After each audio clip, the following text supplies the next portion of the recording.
आज इस संघर्ष के प्रांगण में और बहुत हर्ष परस्पर बांटते हुए जिस तरह से हमने नींबू खाया, मैं पूज्य अपनी माता जी के चरणों में वंदन करते हुए उनसे आशीर्वाद प्राप्त करते हुए,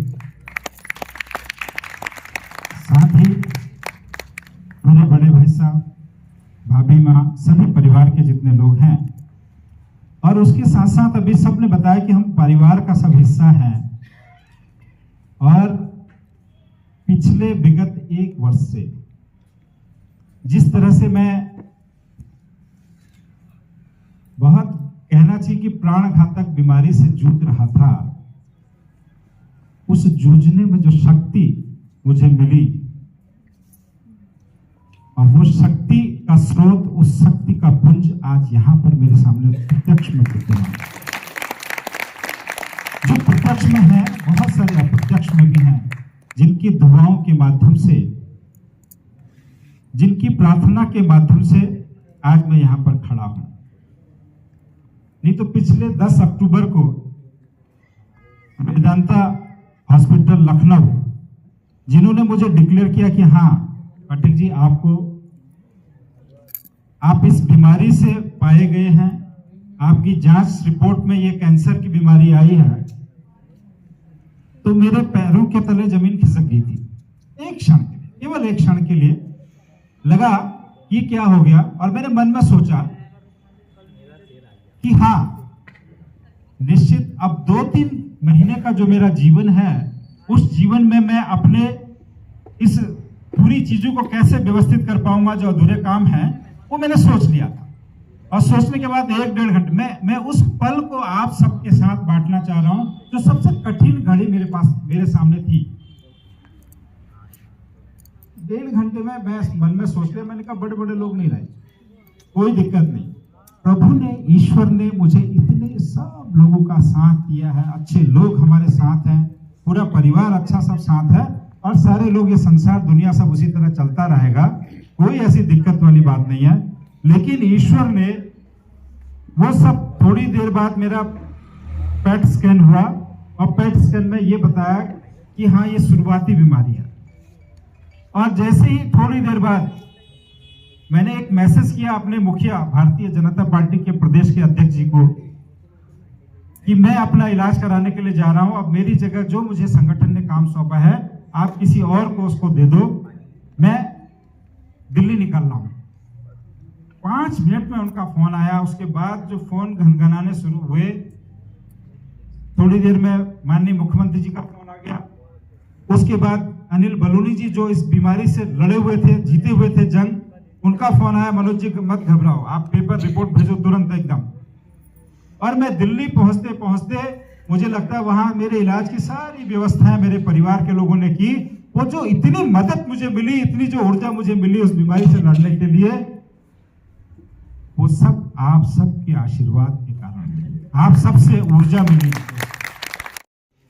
कि विधायक बनेंगे, ये बनेंगे।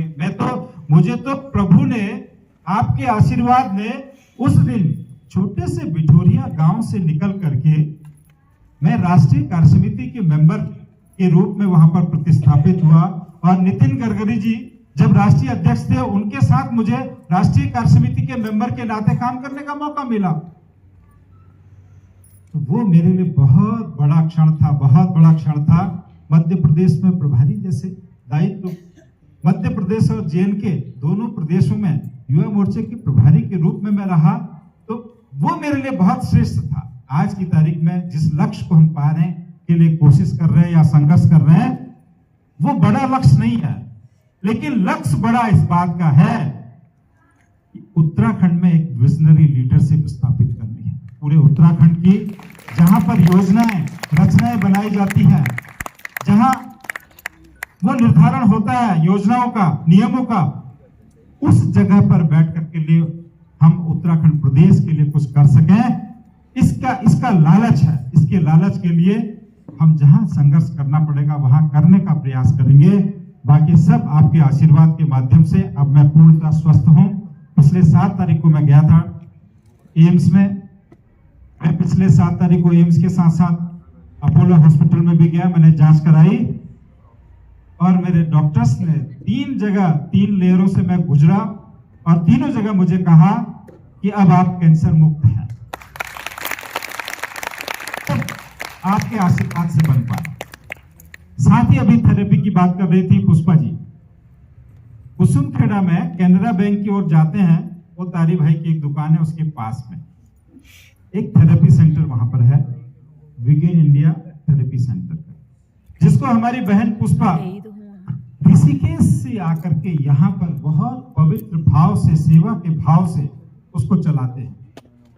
उसमें जो थेरेपी देने वाली मशीन है, वो मशीन मुझे लगता है 2.5 लाख 3 लाख की कॉस्ट की एक मशीन आती है, लेकिन उसमें जो 40 मिनट की थेरेपी मिलती है, उस थेरेपी से जो हमारे बॉडी के सेल्स हैं वो जिस तरह से एक्टिवेट होने का प्रयास करते हैं, तो वास्तव में मुझे तो बहुत ऊर्जा की अनुभूति 1 हफ्ते में ही हुई। लेकिन मैंने वहां देखा, कई बार मैं जाता था सुबह जल्दी और 7 बजे कोई अम्मा बैठी हुई हैं, बहुत सारे लोग कतारबद्ध तरीके से, सेंटर खुला नहीं रहता था, लेकिन 20 मिनट आधा घंटा पहले लोग बैठ करके वहां इंतजार करते थे। और देखा किसी को, उन्होंने कहा, एक दिन मैंने एक अम्मा से पूछा, मैंने कहा अम्मा क्या दिक्कत है? उन्होंने कहा मैं थेरेपी लेने आई हूँ, इंतजार कर रही हूँ, अभी खुलने वाला है सेंटर। मैंने कहा तुमको पैसे पड़ते हैं यहाँ क्या? उन्होंने कहा नहीं, पैसे कुछ नहीं पड़ते। लेकिन मैंने कहा तुम इतनी जल्दी क्यों आ गए? मैं क्यों नहीं आऊंगी, मैं तो चल नहीं पा रही थी, बेड से उठ नहीं पा रही थी, लेकिन अब मैं सीढ़ियां चढ़ करके अपने स्वास्थ्य को बहुत मुझे लाभ हो रहा है और मैं लाभ पा रही हूँ। ऐसा जब उन्होंने कहा, यहाँ से पौलगढ़ एक दिन हम गए चंदन भाई के घर, उनके चंदन जी के दीवान बिजी हैं माट साहब, वो 77 साल की उम्र के थे। जब देखा बुढ़े बुढ़े से थे, आज से 2 साल पहले मैंने देखा था उनको। आज मैं अभी गया वहां तो मैंने देखा है 55 साल की तरह, बिल्कुल एकदम कड़ा, बिल्कुल कमर और सीधी, स्ट्रेट फॉरवर्ड। और मेरे से उन्होंने कुशल क्षेम पूछी, बड़े खुश हुए बिल्कुल एकदम। तो मैंने कहा ऐसा बदलाव कैसे? तो बोले वो आपके थेरेपी सेंटर से मशीन ले आया। मैंने कहा क्यों, क्या हुआ? मशीन 2.5 लाख रुपए की मशीन खरीद लाए। 1 महीने से लगातार मैं, मेरी बुआरी, मेरी मिसेस, मेरा बेटा, हम सब लगातार थेरेपी सेंटर जाते थे, वहां से थेरेपी लेते थे, वापस आते थे। और अब मैंने ये सोचा, इतना परिवार बढ़ गया, कुलवा बढ़ गया, लेकिन 2-2.5 लाख की मशीन व्यक्ति के लिए नहीं, मैं अपने परिवार के लिए लाया कि आगे आने वाले समय में किसी तरह का बीमारियों का हमको कोई मुकाबला न करना पड़े, कोई सामना न करना पड़े, बीमारी से निजात पाने के लिए कुछ दवाइयां न खाने पड़े। इसलिए मैं अब फिट हूँ। मैंने देखा तब तक, हाँ, उनकी मिसेस, उनकी और बाकी अन्य परिवार के लोग, सबके चेहरे ऐसे कि वो माट साहब जो है 77 साल के, 55 साल मुझसे भी छोटे जैसे लग रहे थे। तो वास्तव में उस थेरेपी का एक बार सब लोग जाकर के ना 1-1 हफ्ता जरूर ट्राई करेंगे। और अपने शरीर के लिए मैं तो ये संदेश देना चाहूंगा कि काश यदि पुष्पा जी पहले आ गए होते 2 साल पहले, तो मैं समझता हूँ कि इन सब बीमारियों से मुझे भी नहीं, क्योंकि हम सब लोग आज की तारीख में दूध लाते हैं तो कोई जरूरी नहीं हो पवित्र हो, उसमें भी रसायन है। जो आटा खाते हैं हम, उसमें भी रसायन है, हर चीज में रसायन है।